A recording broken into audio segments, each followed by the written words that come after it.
Todos prontos? Olha, Governador Rui, eu posso antecipar para Vossa Excelência que o processo Sim. 3, 4 e 5 da pauta física, a relatoria do desembargador Canto Saraiva, eu recebi os votos e estou concordando com toda a fundamentação, Sua Excelência. O desembargador Adalberto 7, 6, 7, 8, 9, 10 e 11 também estou concordando com toda a fundamentação. Recebi os votos, li e acompanhando ambos os desembargadores e ambos os votos. É essa. Certo. Nós vamos ter, nos físicos, né? Nos físicos nós não vamos ter sustentação oral. Então, isso já facilita o anúncio do julgamento. Bem, então eu vou dar início à sessão. Nós vamos iniciar a 34ª sessão ordinária da Segunda Câmara Civil, dia 4 de outubro de 2023. Primeiramente, eu coloco em discussão a ata da sessão anterior. Não havendo objeção, eu já dou por homologada. Alguma objeção? Se houver também pedido... De minha parte, eu concordo. Aprovação. Ok. Se houver algum pedido de destaque, retirada de pauta ou adiamento, por favor, avisar para já de antemão a gente anunciar, avisar os advogados e excluir da pauta. Pelo que eu vejo, não há nenhum destaque, nenhum pedido de retirada de pauta, né?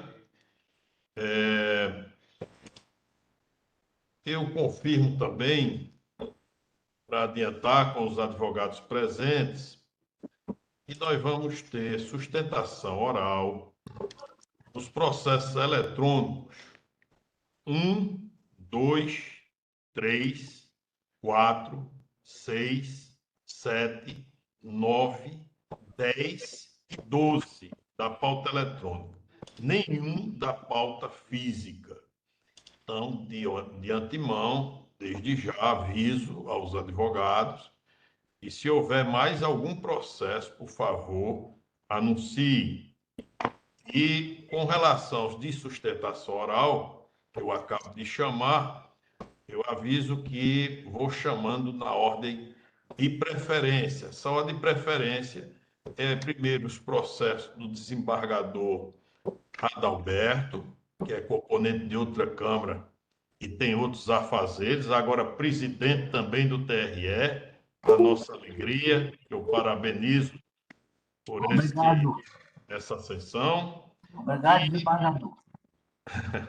E depois de sua preferência, por demais justificada, nós vamos passar aos processos em que o desembargador Silvio Romero atua para que também ele seja liberado. Finalmente, os demais de sustentação oral.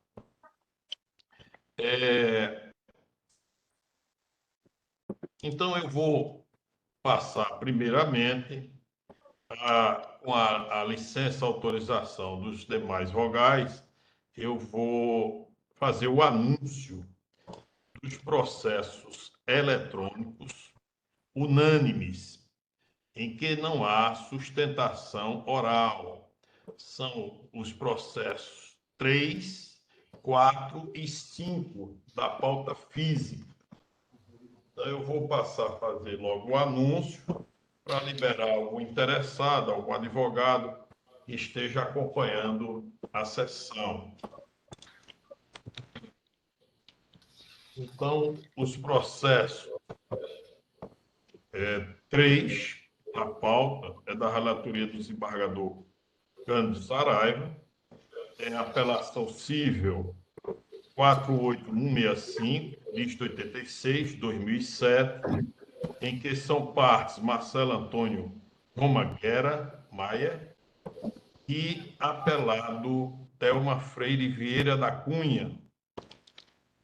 por unanimidade, negou-se provimento ao recurso. O processo seguinte é o 4 da pauta. Presidente Rui, Pois não, apenas para que não fique omisso a proclamação do resultado, pois não. com licença de Vossa Excelência, foi negado provimento ao apelo interposto na ação NPU 67954, dígito 71, onde foram majorados ex-ofícios honorários advocatícios, julgando prejudicado o recurso do autor e dado provimento ao apelo da ré na ação de NPU 4865, dígito 86. Apenas Pois para não. que não fique omissa a proclamação. Pois não. Muito obrigado. O processo seguinte é o 4 da pauta, é também da relatoria do desembargador Cândido Saraiva. Eu peço que faça a proclamação do resultado. Aqui eu tenho um resumo.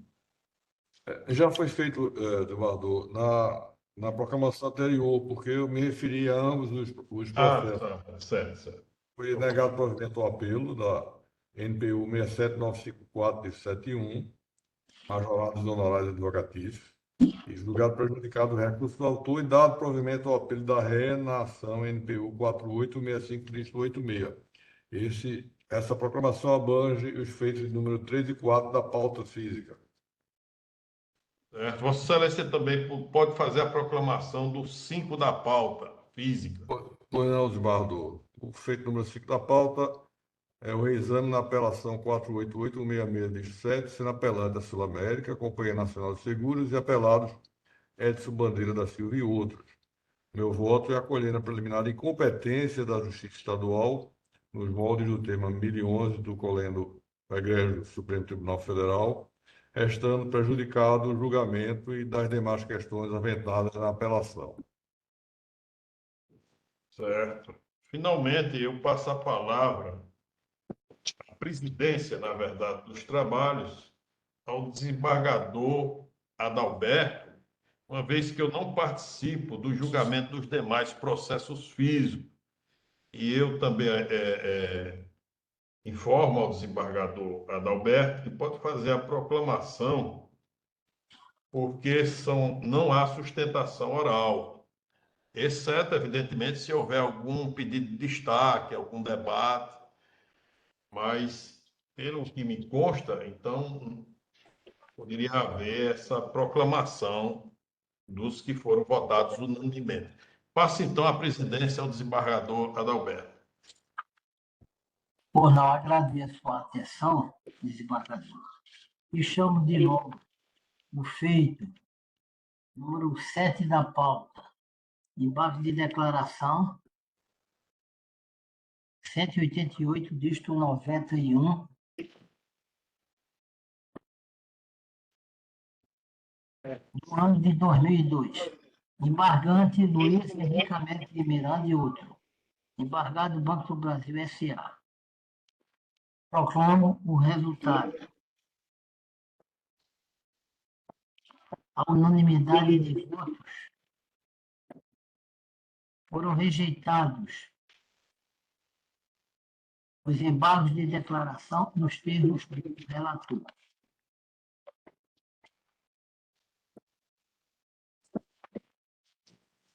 Chamo agora o feito com julgamento conjunto 8, 9 e 10.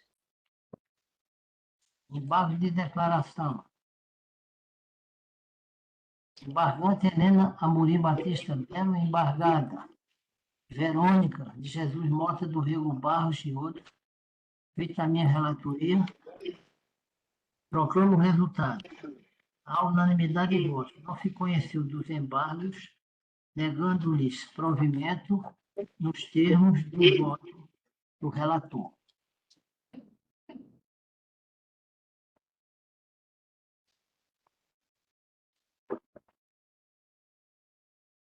Então,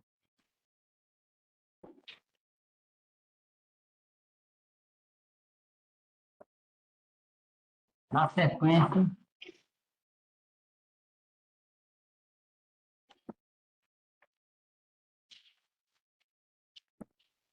só um minutinho, bem rápido. o feito número 11 da pauta. De base de declaração na apelação civil 540.123, dígito 0. Embargante Maria Aparecida Maia Barbosa, embargados Sônia Lúcia Medeiros da Silva Costardi e outros. Proclamo o resultado. A unanimidade de votos. Foram rejeitados os embargos de declaração com majoração do percentual dos honorários comerciais em 2%. Tudo nos termos do voto do relator.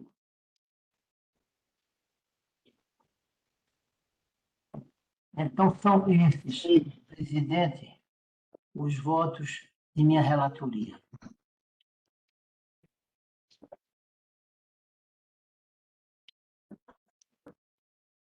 Pois não, desembargador Adalberto? Então, Vossa Excelência já encerrou, né?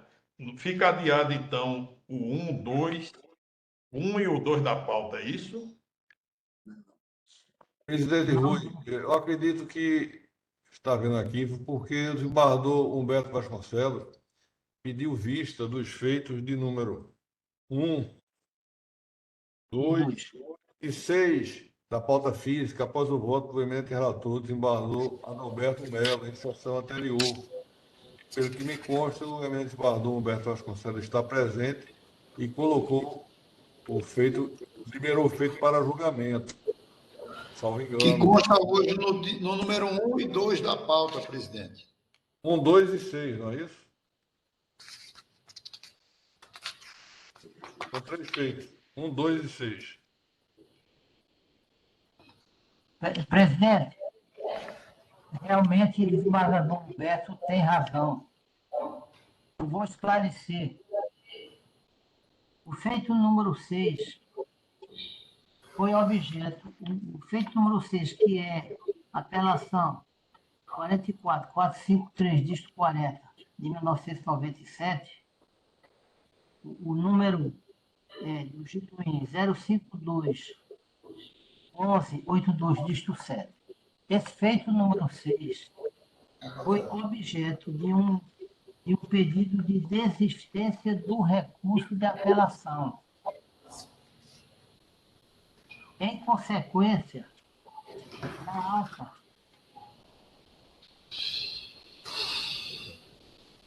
de julgamento, que é a ata da sessão ordinária da segunda Câmara Civil, telepresencial do dia 5 de julho de 2023, essa desistência foi devidamente homologada. Então, o número 6 foi extinto, homologando-se a desistência do relator.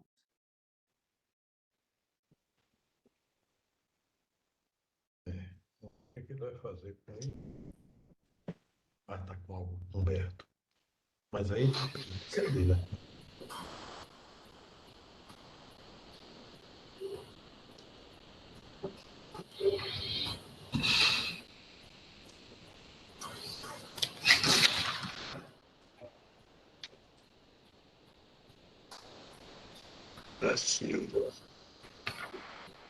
Presidente,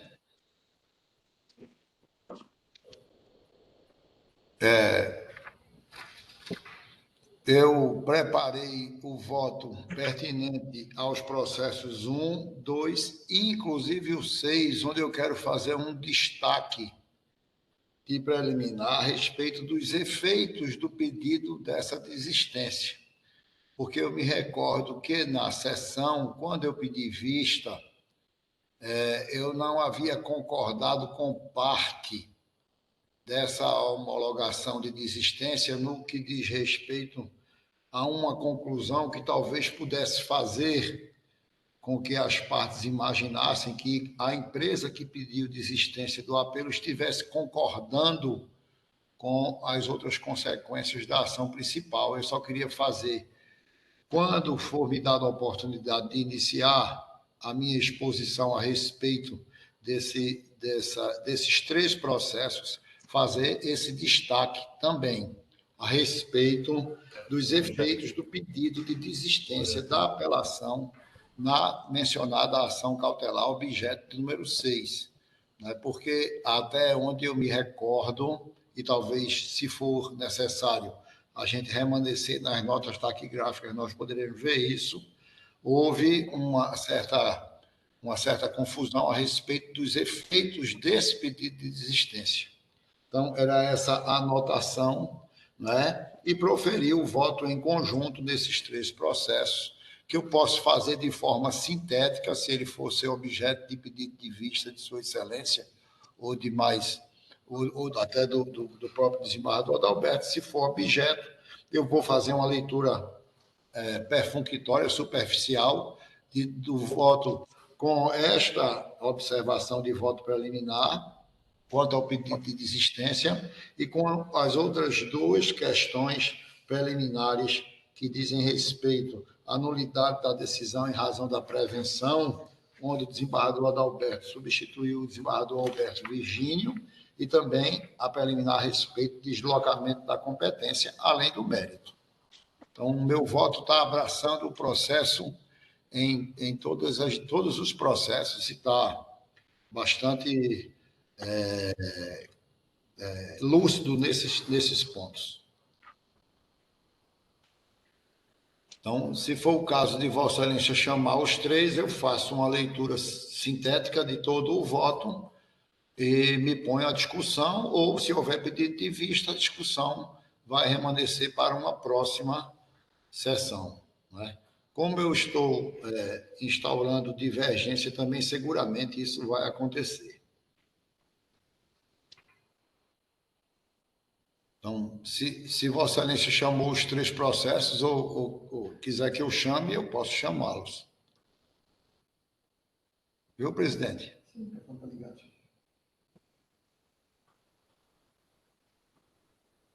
Desembargador Adalberto, o desembargador Cândido, perceberam o tom da explicação? Pois não. Entendi perfeitamente. A presidência está com o desembargador Adalberto Melo. Pois não. Então, como relator, eu posso chamá-los, desembargador Melo. Então, eu estou com a palavra para os 3 processos, presidente? Exatamente. Muito bem. Eu farei uma exposição abrangente, né? E, se for o caso, se houver necessidade, ainda nesta sessão, eu posso fazer a leitura integral, principalmente da parte de mérito. Primeiro ponto, nós estamos julgando os processos 1, 2 e 6 da pauta. Em relação à proclamada por Sua Excelência, presidente, homologação da desistência.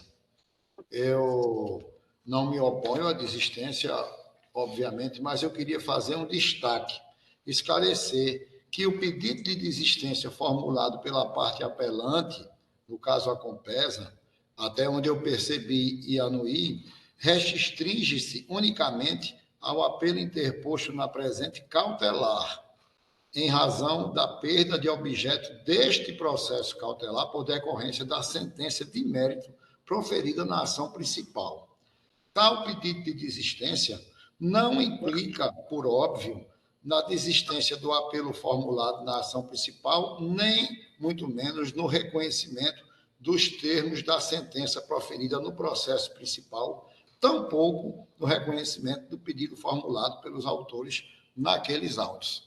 Então, o fato de a Compesa ter anuído ou ter provocado um pedido de desistência, no meu sentir, porque houve uma discussão nesse sentido, esse pedido de desistência na cautelar por si só não implica em anuência, né, quanto aos demais. Então, meu voto está lavrado em 1, 2, 3 laudas nesse sentido e será objeto oportuno e tempo de discussão, se for o caso.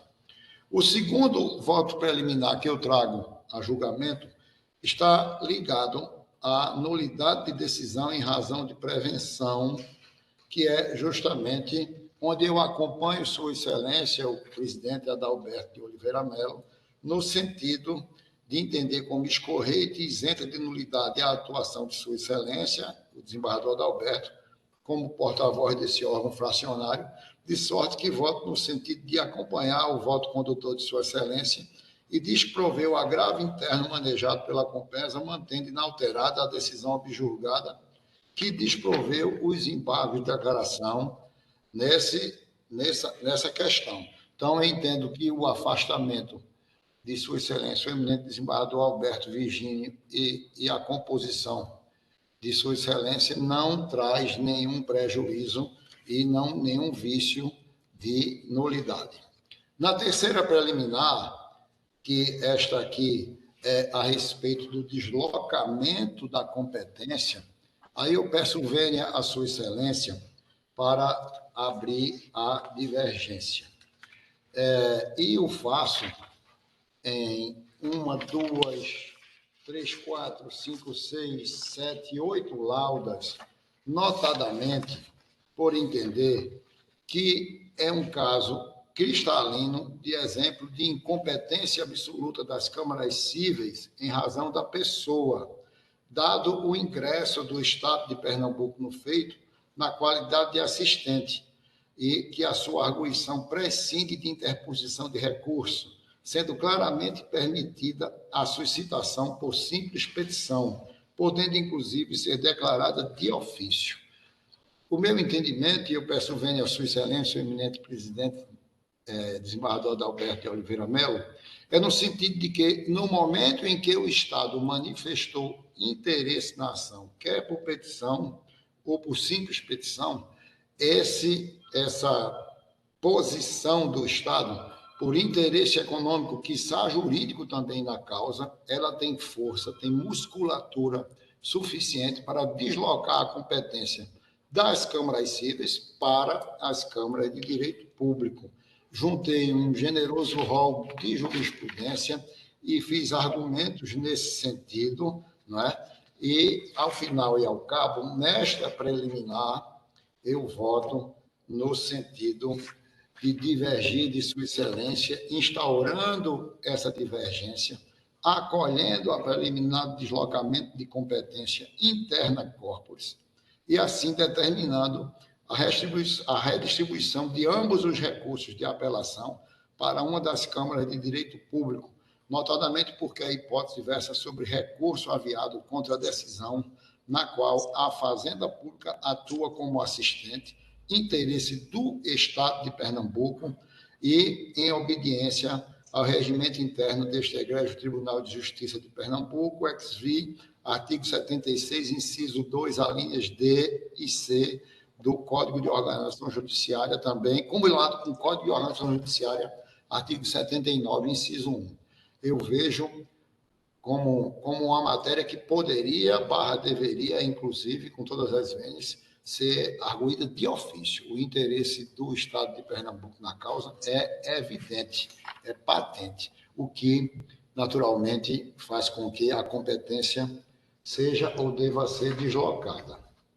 No mérito, Excelência, meu voto está lançado em 26 laudas e eu posso lê-lo todo naturalmente, mas antecipo o posicionamento, porque se houver pedido de vista, ele poderá ser lido e discutido, né, em outra sessão, mas como eu também abro divergência, pedindo todas as vênias, eu, ao final e ao cabo, dou provimento ao apelo da Compesa, no sentido de reconhecer a inexistência de coisa julgada material derivada de sentença satisfativa proferida no curso da ação cautelar, uma vez que o comando judicial ali proferido, porquanto não definitivo de litígio e em virtude de sua natureza acessória e provisória, não se reveste da chamada imutabilidade, característica da coisa julgada material.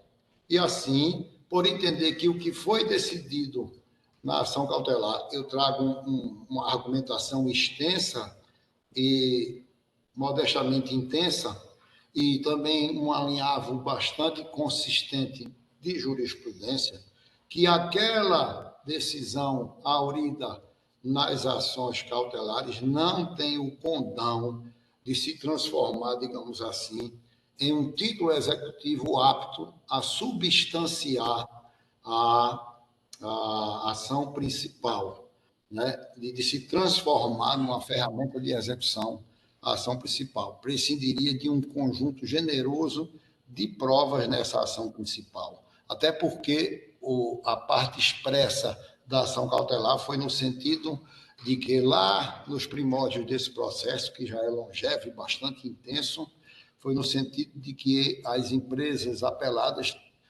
deveriam executar a obra, né? E isso, de fato, nem sequer aconteceu. Então, por via reflexa a esse entendimento, eu declaro a inexistência de título executivo e do correlato direito à indenização por perdas e danos nos moldes da cláusula 9ª, eu invoco, do contrato celebrado entre as partes, sob pena de enriquecimento sem causa das empresas autoras apeladas, ex-vi 884, cumulado com o do Código Civil de 2002 e artigo 79, parágrafo 2º da Lei 8666 de 93. Então, meu voto está assim alinhavado, eu estou à disposição para lê-lo todo integralmente e verticalizar as discussões, porventura necessárias nessa sessão, mas considero que, se houver pedido de vistas, talvez seja melhor nós verticalizarmos isso em outra sessão. Então, nesse particular da preliminar de deslocamento de competência, eu abro divergência do entendimento de Sua Excelência, e no particular do mérito, eu também instauro a divergência por entender que a ação principal não poderia pegar os elementos da ação cautelar e transmutá-los de uma forma praticamente automática, até porque na ação cautelar restou bastante claro, e na principal foi ratificado, que as empresas apeladas não executaram nenhum tipo de serviço, sequer receberam a ordem de serviço para poder agora exigir os danos ou as indenizações decorrentes desses eventuais serviços. Então, o meu voto está alinhavado nesses termos e eu ponho em discussão ou mesmo em uma eventual e necessária verticalização. Muito obrigado.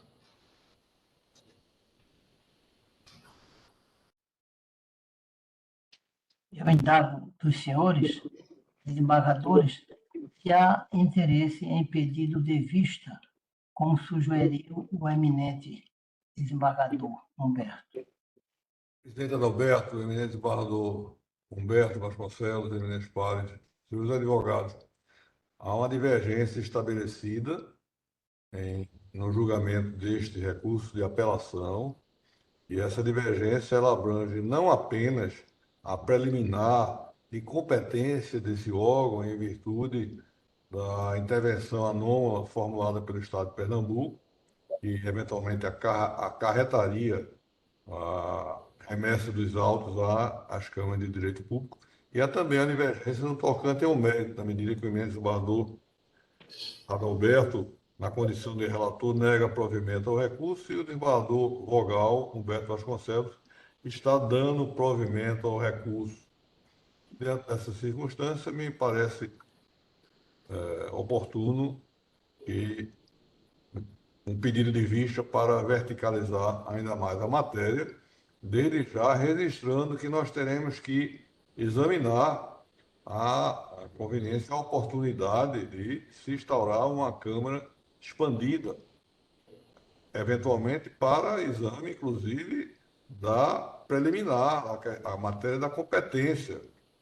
Sem dúvida, O Código de desembargador. Processo estabelece que, se o julgamento não for unânime, e a questão preliminar, a questão da competência, ela antecede o julgamento do mérito, evidentemente, e deverá se submeter ao julgamento expandido, porque a divergência já está estabelecida. Qualquer que venha a ser o meu entendimento, a divergência está consolidada. De modo que, pedindo vênia a ambos os pares, os demais componentes desse julgamento, eu peço vista dos autos.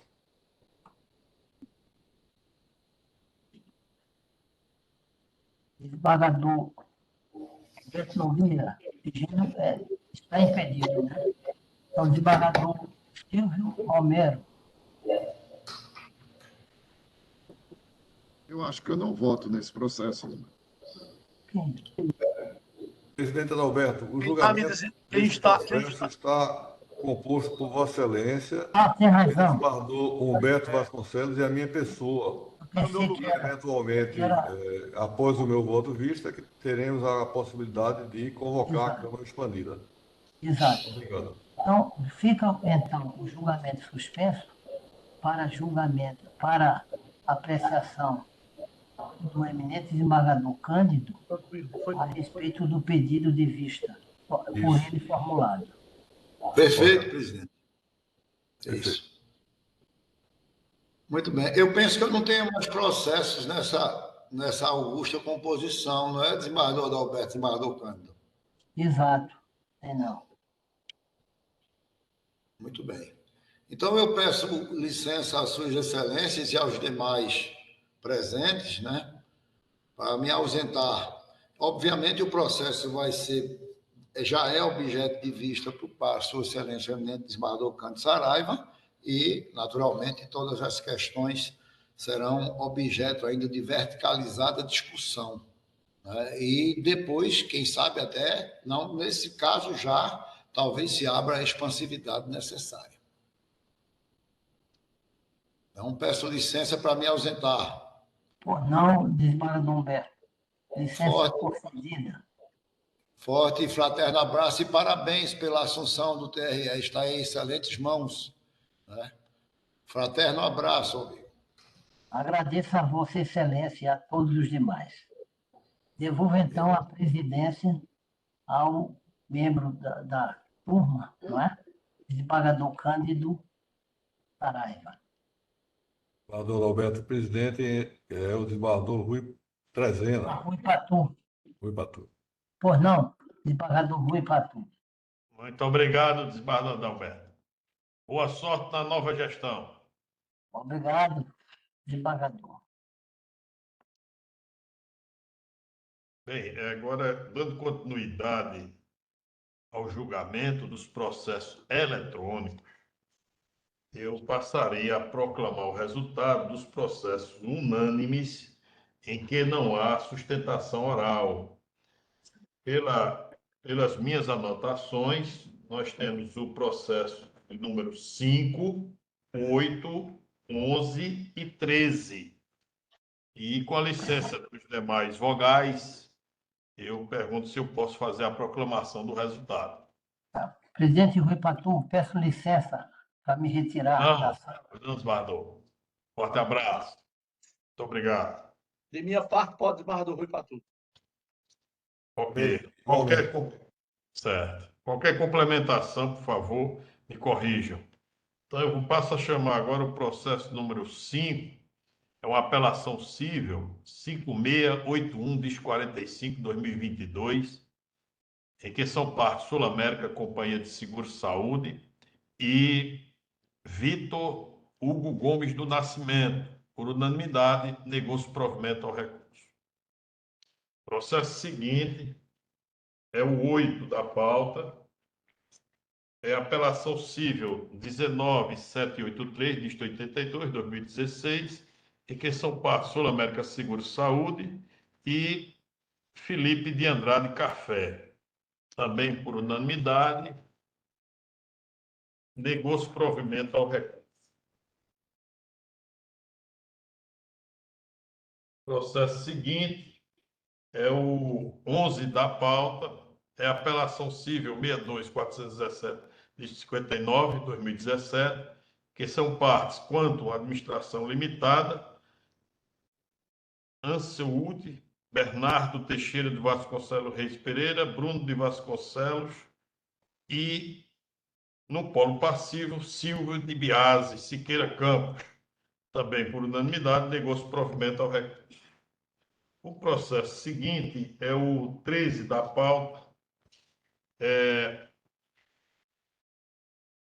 os embargos de declaração na apelação civil 1800-30/2018, em que são partes espólio de Galdino Bernardino de Sena e Banco Cruzeiro do Sul, a unanimidade, acolheu parcialmente os embargos para deferir a gratuidade para ambas as partes.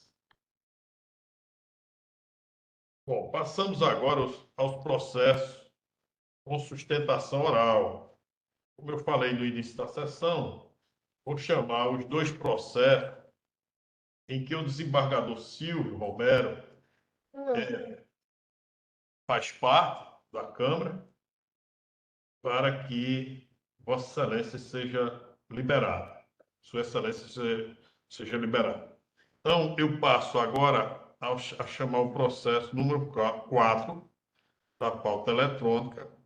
É o agravo de instrumento 9222, de 41/2022, em que são parte Joane Pereira da Silva e Luciana Pereira Gomes Braune, Neoenergia Pernambuco, Companhia Energética de Pernambuco, também no polo passivo. O advogado, a advogada da agravante é a senhora Zélia Corrêa de Araújo Lima Neta. Está presente? No caso, sou eu, senhor presidente. Doutora Zélia pediu em meu nome, doutor Jefferson Oliveira. O Doutora senhor Zélia pediu é para mim. advogado da agravante. Dona Joane, né? da agravante. Isso. Agravante. Desembargador, Agravante. Embargador Rui Patu, eu peço a palavra a Vossa Excelência para dizer a Vossa Excelência que eu Pois não. tive um problema no início da sessão e fui Certo. informado que o meu PJE não estava funcionando. Entretanto, comuniquei que os advogados que tivessem presente ficassem sabendo que esses processos seriam adiados. Por quê? Porque eu estava sem acessar. Eu estou acessando. Vai que o advogado da parte agravada estava presente, se retirou, então eu acho que todos os processos nos quais eu anunciei 1, 2, 3, 4, 7 e 10, não podemos julgar hoje, porque eu anunciei que estava fora. Chegou agora, e se o advogado se retirou? Então, ele vai Nesse caso, está nas notas aqui. Então, eu acho, por precaução, esses processos vão ser adiados para a próxima sessão. no caso, doutor, esse número 4, só um esclarecimento. O advogado só tem um advogado inscrito, que é justamente o advogado da parte agravante, e ele está presente. Essa situação mudou. O que eu percebi é que está se dando provimento ao agravo para que se abstenha a agravada de fornecer, de suspender o fornecimento de energia elétrica. Então, eu creio que atende ao interesse do agravante. Não é isso, doutor? Isso. No caso, é a negativação indevida, é suspender a cobrança e a negativação do nome dela no SPC Serasa. Ah, não. Nesse caso está sendo parcial. Está só, pelo que consta aqui das minhas anotações. Então, nesse caso, Vossa Excelência vai ter que esperar, viu? Ok, Momento senhor presidente. oportuno para fazer a sua sustentação oral. Ok, Então, eu aguardo sim. Certo. Processo Embargador Rui, seguinte. eu posso lhe dizer que Certo. esse processo, o advogado Dr. Jefferson, o que a Câmara entendeu por unanimidade é o seguinte: ante o exposto do provimento, não foi parcial, ao agravo de instrumento conferindo a concessão de antecipação de tutela recursal para que a concessionária se abstenha de suspender o fornecimento de energia elétrica à unidade consumidora da agravante, com base na fatura de recuperação de consumo, com discussão da presente demanda. E, caso já tenha realizado o corte, que restabeleça o fornecimento de energia elétrica no prazo de 24 horas, sob pena de multa diária, que fixo em R$ 500, para que se abstenha de incluir o nome da agravante nos cadastros por proteção do crédito. É exatamente o que Vossa Excelência está pedindo. Isso, senhor presidente. Isso, Tudo, desembargador Humberto. tudo aí. Exatamente. Vossa Excelência Dispensa a sustentação oral. dispensa, né? A Dispensa, sustentação. desembargador Rui. Dispensa. Nesse caso, eu já considero proclamado, porque o desembargador Alberto fez a leitura, né? E da Isso. sua a parte expositiva, então já considero, então, julgado. Ok, muito obrigado, desembargador Ipatu, desembargador Alberto, desembargador Silvio Nós Romero, é que agradecemos. desembargador Toledo. Boa tarde a todos e um bom trabalho, a Vossa Excelência. O processo seguinte é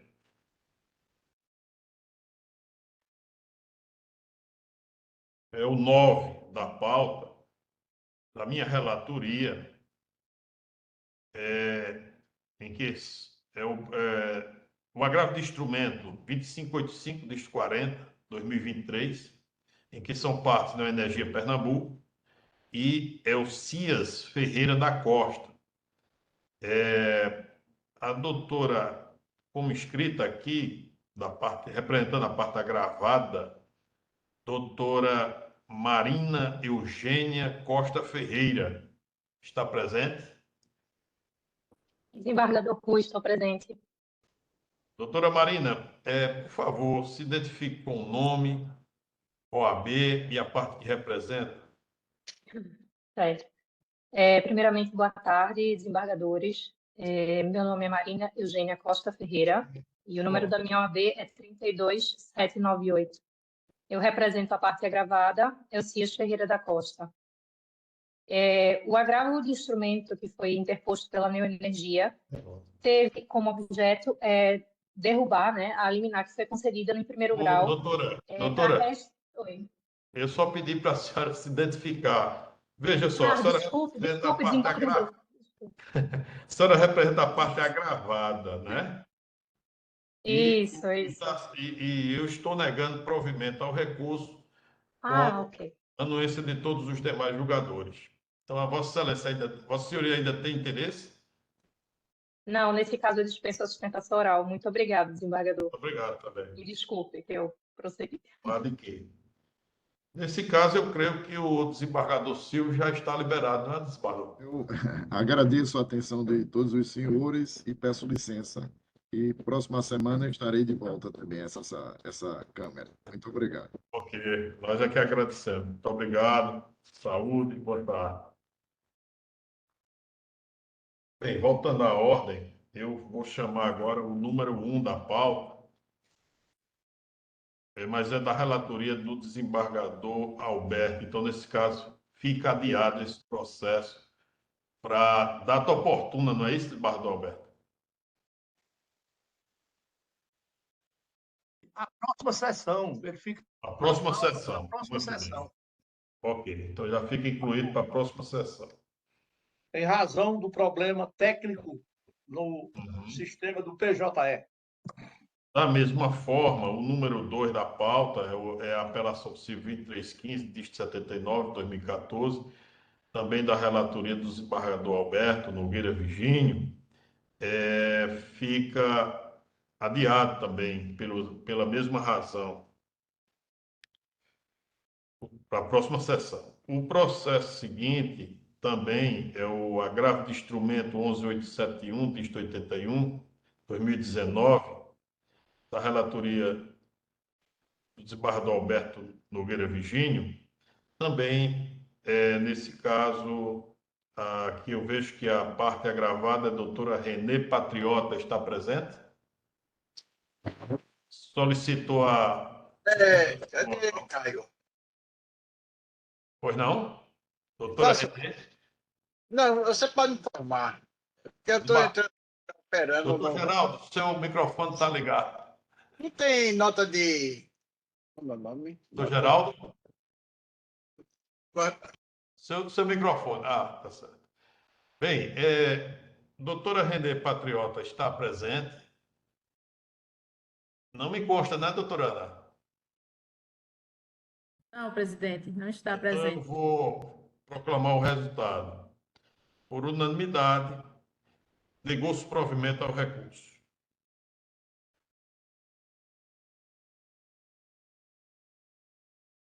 O processo seguinte é o 6 da pauta, é o 72871, disto 30, 2019, Polativo Ana Carina da Silva Costa e Poliana Carla Costa da Silva, que são da minha relatoria. Então, eu vejo aqui que solicitou sustentação oral pela parte agravante. Doutor Silvio Roberto Souza Freitas está presente? Sim, Excelência. Boa tarde. Boa tarde. Vossa Excelência pode identificar-se citando o número da OAB e a parte que representa, por favor.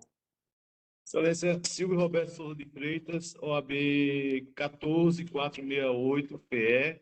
Eu represento a senhora Ana Carina da Silva Costa, que é agravante no agravo interno que interpôs em face da decisão de Vossa Excelência. Pois não. Vossa Excelência dispensa a leitura do relatório. Sim, Excelência, dispenso e agradeço. 15 minutos para fazer a sua sustentação.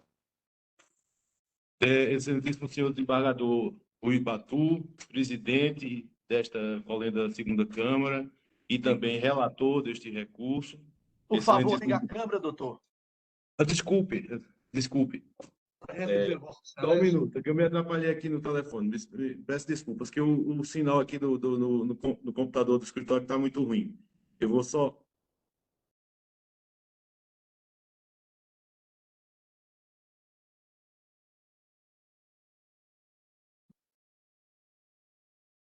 Doutor Silvio? Só um minuto, Excelência. Pois não. Desculpa, é porque vocês me veem agora? Está aguardando. Vocês me veem agora? Conseguem me ver agora? Sim, ouvindo Pronto. e vendo. Peço desculpas, Excelência, mas o sinal da internet aqui no nosso escritório, na hora que começou a chamar os processos eletrônicos, ele começou a falhar. Eu tive que mudar para o telefone. Voltando aqui. Excelentíssimo senhor desembargador Rui Batu, que é o presidente dessa colenda da segunda Câmara e relator deste recurso. Excelentíssimo senhor desembargador Cândido José Saraiva. Excelentíssimo senhor desembargador Alberto Nogueira Virgínio, meus cumprimentos. Senhor relator, trata-se de uma apelação ajuizada nos autos da ação de dissolução de sociedade pela apelante e também em nome da sociedade, já que era uma dissolução total de sociedade comercial.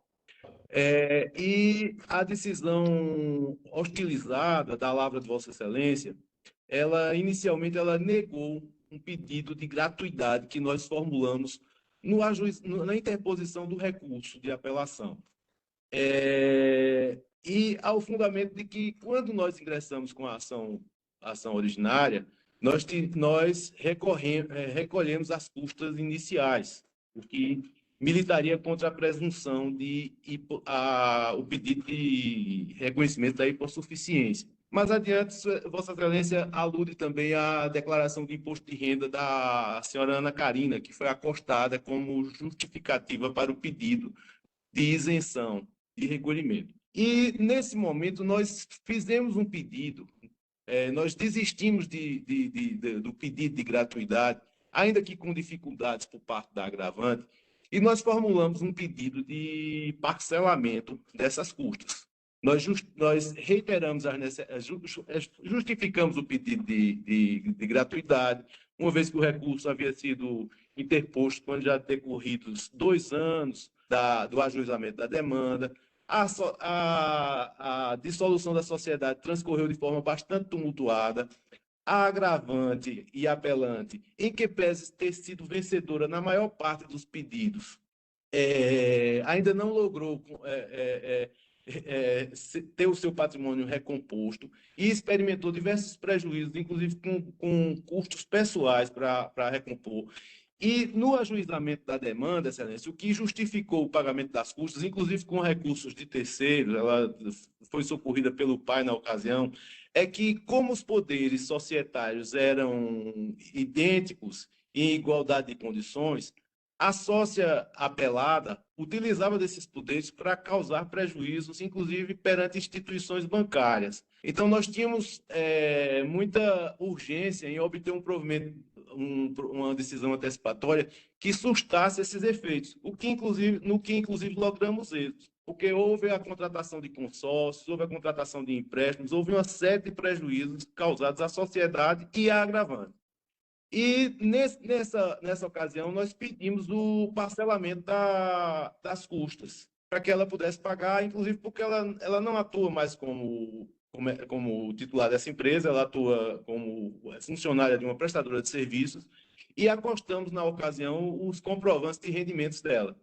E aí, Vossa Excelência decretou a deserção do recurso, dizendo que não tínhamos como, nós tínhamos incorrido na preclusão. Foi com base nisso que nós recorremos, nós nos insurgimos, no sentido de que fosse deferido, nesse momento, Excelência e demais desembargadores, o parcelamento das custas processuais, e para que nós possamos ter apreciado o recurso que interpusemos, na parte em que não logramos êxito na decisão de primeiro grau, né? Eu esclareço que, reiterando esses argumentos, que a situação da agravante não permitiria o recolhimento das custas de uma só vez, até pelos rendimentos que ela tem, né? Os bens elencados na sua declaração de renda era um Fiat Mobi financiado, a casa que ela recebeu em doação do pai antes do casamento, inclusive é a casa onde ela reside, e mais um plano de previdência privada no valor de 5.000 e poucos reais, e mais uma poupança no valor de 2.000 reais. Então, com base nesses argumentos, Excelência, já me dirigindo ao final da minha sustentação, e também já agradecendo a atenção que me foi dispensada, é que nós postulamos o provimento do agravo para que seja permitido o pagamento das custas da apelação de forma parcelada, na forma como a agravante tem condições de fazer, e dessa forma seja permitido também, em consequência lógica, a tramitação do recurso de apelação, o conhecimento e, eventualmente, o provimento do recurso de apelação interposto. Sem querer tomar mais o tempo de Vossas Excelências, eu agradeço enormemente a atenção e pugno pelo provimento do agravo que nós interpusemos nesse sentido. É como me manifesto, senhor desembargador, relator, já me encerrando a minha manifestação aqui e pedindo desculpas pelo probleminha técnico que me atropelou aqui no início da sustentação. Pois não, acontece, senhor. Muito obrigado aí pela sua clara sustentação oral a respeito da questão. Porém, meu voto é nos seguintes termos. Da análise dos autos, retira-se que a decisão interlocutória indeferiu o pedido de gratuidade de maneira suficientemente fundamentada e, de maneira mais clara impossível, determinou a intimação da apelante para que, no prazo de 5 dias, providenciasse o recolhimento e a comprovação do pagamento do preparo sob pena de deserção. A essa altura, não havia qualquer pedido de parcelamento, razão porque não houve, obviamente, sua apreciação.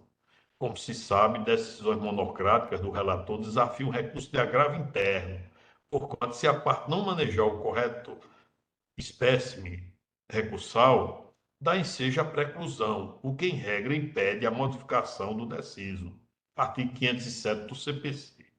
Aliás, é importante destacar que, se a intenção da parte era de almejar uma reconsideração da decisão, esse é um efeito direto da interposição do agravo interno. Artigo 1021, parágrafo 2º do CPC, ou seja, além de afastar a preclusão temporal, a hora agravante poderia, se fosse o caso, obter a retratação por parte desta relatoria. Apesar disso, preferiu peticionar requerendo a mera reconsideração do deciso, o que, como já exposto, não se trata de expediente previsto na lei processual e, repito, cuja finalidade seria atingida pela protocolização do agravo interno. Por isso, ao formular pedido de reconsideração, no lugar de cumprir o comando judicial que determinou que providenciasse o recolhimento e a comprovação do pagamento do preparo em 5 dias, a agravante claramente desobedeceu a decisão e, assim, não há qualquer equívoco na análise do pedido de parcelamento formalizado após o advento da preclusão, já que se revelou incapaz de afastar o mencionado fenômeno processual. Diante do exposto, meu voto é no sentido de negar provimento ao recurso. Em discussão, e pergunta aos demais pares se há algum destaque. Minha parte não, desembargador Rui. Eu já lancei o voto acompanhando a conclusão de Vossa Excelência. Também, desembargador Rui. Inclusive, Vossa Excelência trouxe no parágrafo do seu voto o seguinte, aspa, apesar disso, proferiu, aliás, aspas, apesar disso, preferiu peticionar requerendo a mera reconsideração do dissíduo, o que, como já exposto, não se trata de um expediente previsto na lei processual e, repito, cuja finalidade é atingida pela protocolização de agravo interno. Esse parágrafo de estudo, eu acompanho Vossa Excelência, pedindo vênia ao advogado. Pois não, desembargador, muito obrigado. Proclamo o resultado. Por unanimidade, negócio provimento ao recurso. Muito obrigado, doutor Silvio. Eu que agradeço, Excelência, peço licença para me retirar e tenha uma boa tarde a todos. Pois não. Obrigado. O processo número 7 é o 42/44/2021. É uma apelação civil em que são partes Gil Eanes Gonçalves Maia e Antônio José da Silva, da relatoria do desembargador Alberto Nogueira Virgínio. Tem um pedido de sustentação oral da parte apelante, porém, como já anunciado pelo desembargador Alberto, fica adiado para a próxima sessão. O processo seguinte é o 10 da pauta eletrônica, é a apelação civil 872, de 31/2020, em que são partes Maria José da Silva e Banco Itaú BMG Consignado S.A., também da relatoria do desembargador Alberto Virgínio. Tem um pedido de sustentação oral do apelante, também pela mesma razão já anteriormente exposta, fica adiado para a próxima sessão.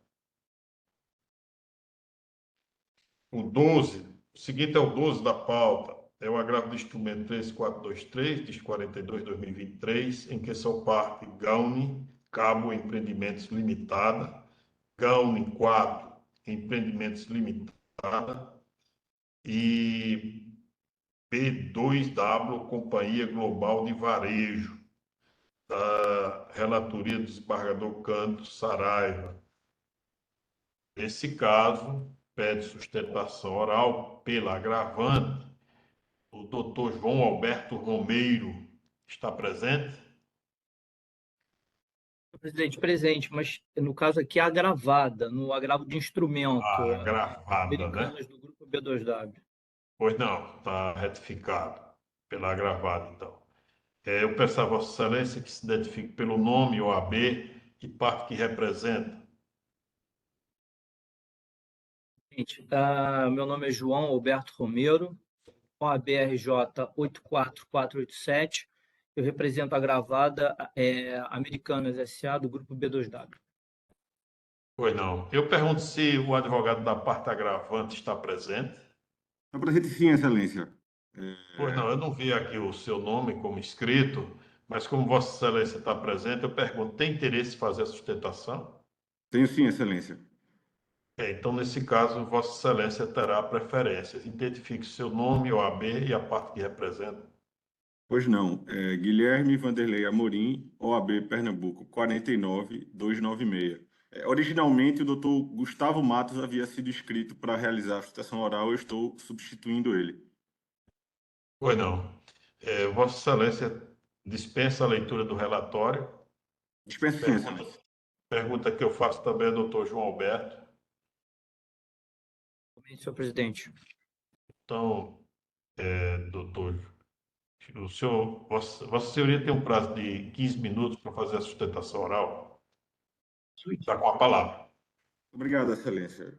Gostaria de saudar a todos os presentes, que faço na pessoa do senhor presidente, excelentíssimo senhor desembargador Rui Patu, eminentes pares. Tentarei ser breve, porque a matéria, no modo de entender das agravantes, ela não demanda maiores considerações, mas há algumas particularidades aqui.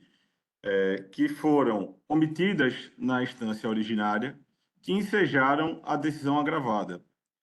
Certamente, o juízo de primeiro grau, de posse de todas as informações, possivelmente não teria prolatado a decisão ora agravada. Em termos práticos e objetivos, excelências, represento aqui a Gauni Cabo e a Gauni 4 Empreendimentos. São duas empresas coproprietárias de um imóvel localizado no município do Cabo de Santo Agostinho, à margem da BR-101, onde ora funciona o Centro de Distribuição das Americanas, parte agravada. Esse contrato ele existe há anos e durante anos ele vem sendo aditado, tá, entre as partes, e é um contrato atípico, não é uma locação não comercial pura e simples.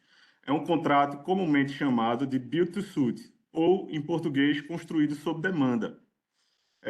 Esse tipo de contrato, o locatário que tem interesse em desempenhar sua função, sua atividade empresarial em determinado local, dá as especificidades do imóvel, e o locador proprietário constrói nas exatas medidas requeridas pelo locatário. E esse é o contrato que é o objeto da ação originária. Então, esse contrato foi firmado entre as partes e sucessivamente aditado. Ele é previsto nesse contrato que a remuneração, a correção monetária das parcelas de locação são vinculadas ao índice IGPM. Foi assim pactuado lá atrás e assim o é até a presente data. O fato é que a Americanas, insatisfeita com o valor da locação, o valor do índice de correção monetária, melhor dizendo, ajuizou a ação originária com vistas a exclusivamente obter a substituição do índice do IGPM pelo IPCA. Sem citar que se tratava de um contrato na modalidade build to suit, a Americanas tratou o contrato como uma mera locação comercial.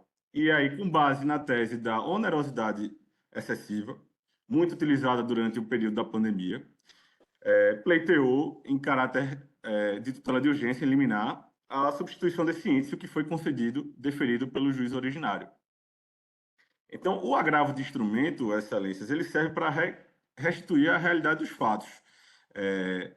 O contrato não é uma locação não comercial, o contrato é um contrato de locação atípico, na modalidade build to suit, e que possui regramento próprio, o artigo 54, parágrafo 1º, que inclusive consta do contrato avançado entre as partes, que é lícito às partes, nessa modalidade de locação atípica, excepcionalmente nesse tipo de contrato, renunciar ao direito de rever judicialmente o valor da locação.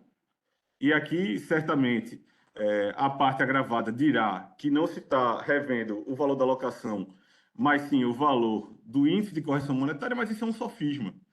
O que se pretende revisar ao fim e ao cabo é a alocação.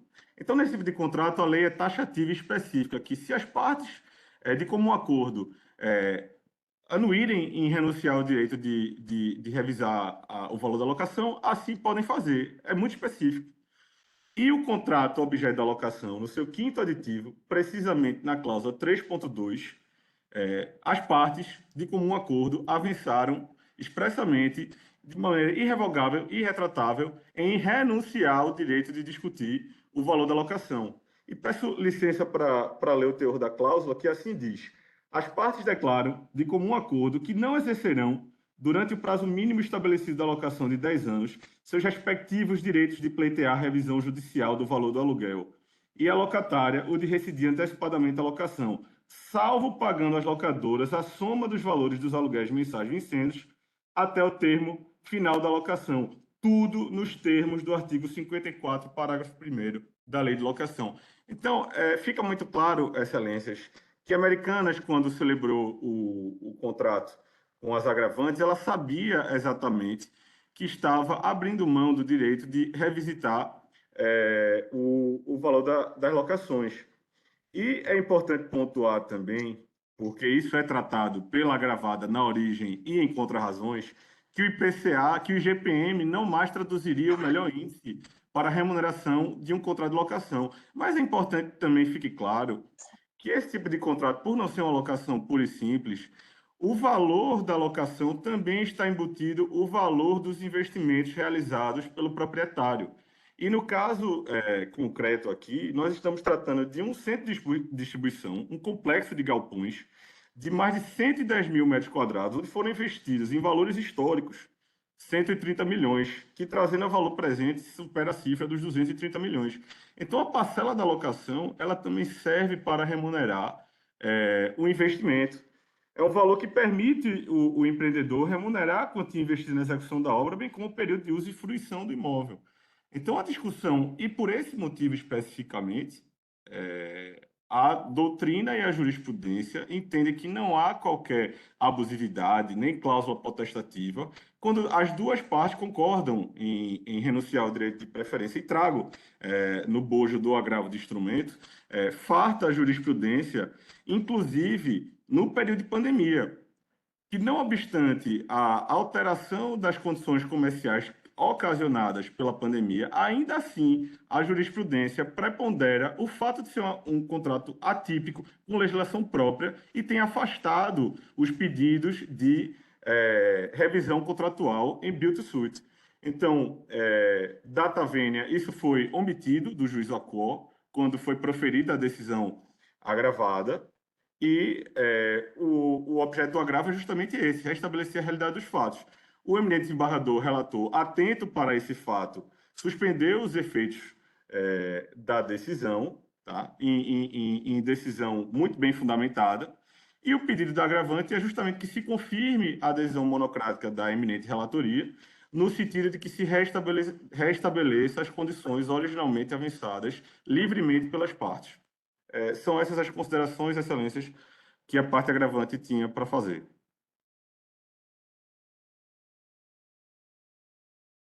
Pois não, doutor Guilherme, muito obrigado pela sua explanação. Passa a palavra ao doutor João Alberto. Eminente relator, desembargador Cândido José, Egrégia Câmara, ilustre colega que acabou de sustentar aqui, pela agravante, senhores desembargadores.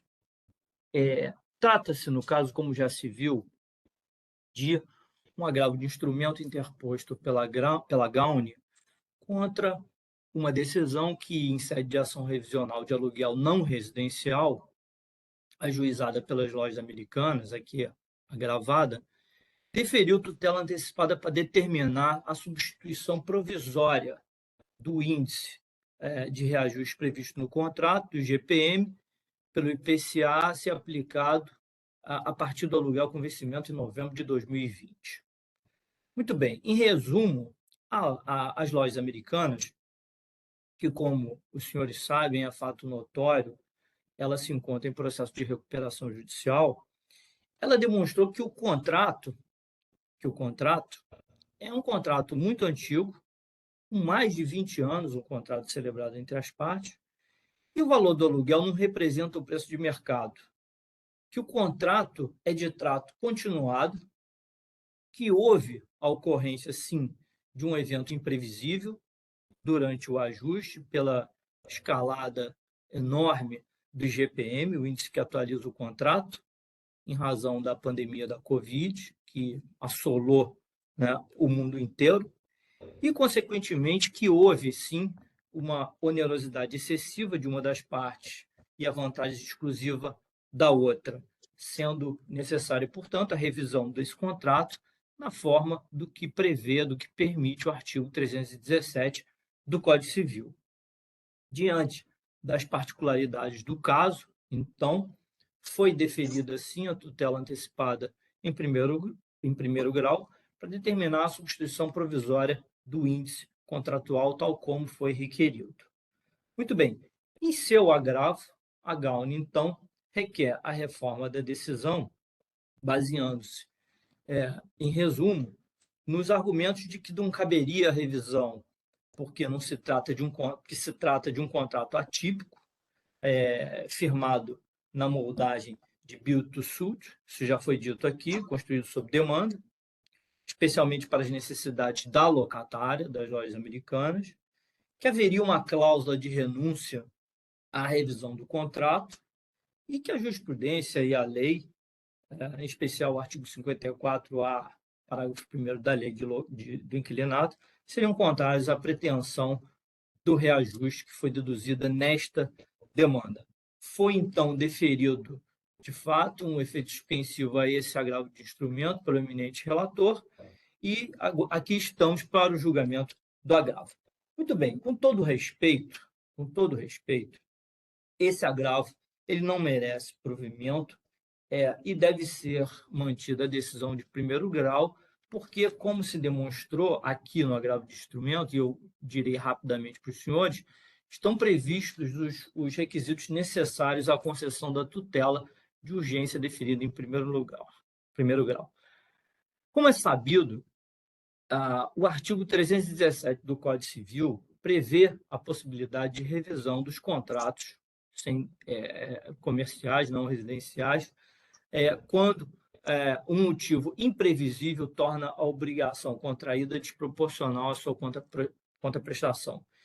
E, no caso, ficou muito claro, evidente, que era impossível prever, seja para qualquer das partes, no momento da celebração do contrato, repito, firmado há mais de 20 anos, a ocorrência de uma pandemia mundial. Aliás, os senhores que julgam, estão acostumados a julgar, já viram essa situação ocorrer por conta da pandemia e que causaria enorme desproporção entre o valor original da alocação e o hora praticado e, consequentemente, a onerosidade excessiva de uma das partes. Em razão da Covid, o GPM acumulou, então, uma alta anual que, caso aplicada, se afaste muito do valor real do aluguel aqui em questão. Vejam que, enquanto houve um progressivo aumento do valor do aluguel desde o início da locação, alcançando 121% de reajuste após 10 anos de contrato, com forte aumento após a explosão do GPM a partir de 2020, a variação da economia no mesmo período, veem os senhores, registrou queda de 39% no PIB. E diante desse cenário econômico, muito diferente daquele de 99, quando as partes firmaram o contrato, é preciso que se tenha isso em mente, o IPCA é o índice capaz de ajustar o valor do aluguel ao real preço do mercado. O IGPM, quando comparado ao IPCA, começou a decolar em razão da pandemia, pressionando a remuneração do contrato para muito além da mera recomposição inflacionária. E esse real deslocamento é comprovado pelo fato do IGPM ter retornado a patamar semelhante ao IPCA no último aniversário do contrato, em novembro de 2022. O IGPM voltou a 6,52% contra 6,47% do IPCA. Desse modo, é evidente que, apesar das alegações da agravante, no sentido de que a agravada detinha todos os meios, entre aspas, ao seu dispor para analisar os riscos e implicações da avença entabulada e suas implicações, não há como crer definitivamente que as lojas americanas tivessem qualquer capacidade de prever a disparada do IGPM, que imprevisivelmente acumulou uma alta anual que ninguém, muito menos as partes lá há 20 anos, seria capaz de imaginar. No caso, em apenas 3 anos, houve um aumento de 56% do valor da locação, fazendo o custo da ocupação atingir um montante de 32,69 centavos pelo metro quadrado, em contraposição aos R$ 20,85 pelo metro quadrado praticados no ano de 2019, o que levou o aluguel mensal do imóvel a estratosférico patamar acima de 3,6 milhões de reais, muito superior aos aproximadamente 2,3 milhões praticados antes da explosão do índice do IGPM. A onerosidade, então, senhores, é evidente que é excessiva. Isso está demonstrado dentro dos autos, embora ainda estejamos aqui em sede de tutela de urgência, mas já de início se demonstra não só o perigo in mora, mas o fumus boniuris também.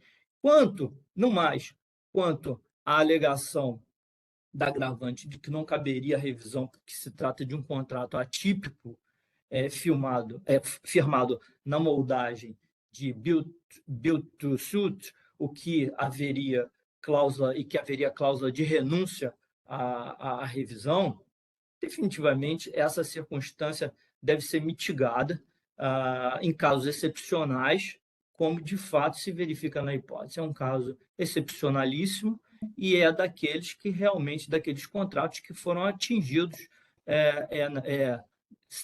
na sua situação central pela onerosidade e pela imprevisibilidade dessa pandemia que nos assolou. Como muito bem destacou a decisão recorrida, ao rejeitar os embargos de declaração que foram opostos pela Gaune quando do deferimento da tutela antecipada, aspas, a matéria ora em lide controvertida na jurisprudência não está pacificada, inclusive a acórdão do TJPE, onde definiu a possibilidade de restabelecer o equilíbrio econômico inicial do contrato. A pretensão autoral não esbarra no artigo 19 da lei do inquilinato, por se tratar de situação atípica peculiar. De fato, mesmo não sendo pacífica a jurisprudência sobre o tema, isso é de se admitir, inúmeros são os precedentes que autorizam a sua revisão. Isso cabe aos olhos do judiciário, especialmente diante do cenário dos autos, que revelam uma situação absolutamente extraordinária. Eu acrescento que a manutenção da tutela deferida em primeiro grau se justifica também pelo fato de ainda estarmos numa fase inicial da ação, já se disse, sem que se tenha discutido o mérito da pretensão exaustivamente, inclusive com a fase pericial. E, por fim, senhores, não se pode fechar os olhos para o fato da frágil situação da agravada, que, embora isso não tenha uma relação direta com a pretensão de reajuste, de revisão, o fato é que as lojas americanas ainda por cima se encontram em momento de recuperação judicial. Enfim, sem querer me alongar e já tendo exposto as razões da minha cliente, é que confia, então, no desprovimento do agravo de instrumento, mantendo-se a tutela de urgência deferida em primeiro grau. Muito obrigado, doutor João Alberto, pela sua exposição. Passa a palavra agora ao relator. Não, presidente. Boa tarde a todos. Eu agradeço os contributos trazidos na tribuna pelos eminentes advogados. Meu voto foi adredemente distribuído no sistema e, pelo que eu vejo, foi acompanhado pelos eminentes pares. Eu não vejo atipicidade alguma para alterar o entendimento que proferi no julgamento inicial, na liminar. Entendo que foi convencionado uma renúncia de forma expressa ao direito de revisão dos valores durante o prazo de vigência da locação. O imóvel foi construído de acordo com as especificações fornecidas pela inquilina, ora agravada. Foi construído de forma expressa de acordo com as suas especificações, e isso justifica a dicção expressa do artigo 54A, parágrafo 1º da Lei do Inquilinato, de modo que, com a vênia da sustentação oral do advogado da parte agravada, eu voto dando provimento ao agravo instrumento, ratificando a decisão anteriormente deferida, para suspender em definitivo a decisão impugnada, mantendo-se o índice de correção monetária pactuado no contrato de forma expressa, qual seja o IGPM da Fundação Getúlio Vargas. IGPM da Fundação Getúlio Vargas. É como voto. Pedindo licença para não ler a integralidade do voto, na medida em que ele foi antecipadamente distribuído no sistema. Eu acompanho seu relator na íntegra pelos mesmos fundamentos. Desembargador Alberto Virgínio. Eu também, desembargador Cândido, desembargador Pode proclamar o resultado, desembargador. Desembargador Rui Patu, como? Falou? Não, o desembargador Cândido pode, então, proclamar o resultado. Não, eu queria só Vossa fazer Excelência quer fazer algumas uma considerações? observação. Pois não. Quero agradecer o contributo trazido pelo advogado doutor Guilherme e pelo advogado doutor João Romeiro.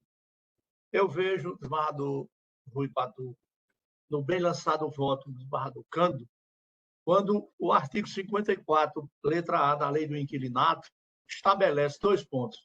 Na locação não residencial de imóvel urbano, na qual o locador procede à prévia aquisição, construção ou substancial reforma, por si só mesmo ou por terceiro, do imóvel então especificado pelo pretendente à locação, a fim de que seja a este locado por prazo determinado, prevalecerão as condições livremente pactuadas do contrato respectivo e as disposições procedimentais previstas nesta lei do inquilinato. No parágrafo 1º, estabelece que poderá ser convencionado a renúncia ao direito de revisão do valor dos aluguéis durante o prazo de vigência do contrato locado, fecha aspas.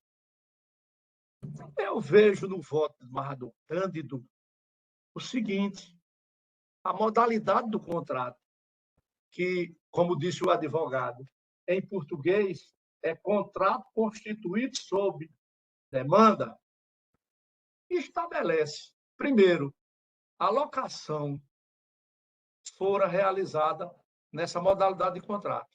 2, há no contrato previsão expressa quanto à impossibilidade de revisão dos aluguéis durante o prazo mínimo de 10 anos, vide cláusula 3.2 do 5º aditivo formado em 21 de 2 de 14, IDI número 28, 49, 73, 82, página 15. É evidente que, a princípio, deve prevalecer as disposições livremente pactuadas entre as partes, inclusive em relação ao índice de atualização monetária, qual seja IGPM-FGV, em observância ao disposto do artigo 421-A do Código Civil. Com essas considerações e a farta jurisprudência trazida pelo desembargador Cândido, eu também dou provimento ao agravo de instrumento dos termos do voto de Sua Excelência e ainda julgar prejudicado o agravo interno, IDI 28, 77, 25, 24, é como vota, eminente presidente, senhor desembargador Cândido Saraiva, senhores advogados. Desembargador Cândido pode proclamar o resultado. Pois não, presidente. A unanimidade de votos foi dado provimento ao agravo instrumento e julgado prejudicado o agravo interno, nos termos do voto do relator. Senhores julgadores, advogados, eu creio que chegamos ao término da nossa sessão de hoje. Quero agradecer a participação e a paciência de todos, desejando saúde e felicidade. Igualmente, muito obrigado. Boa tarde a todos.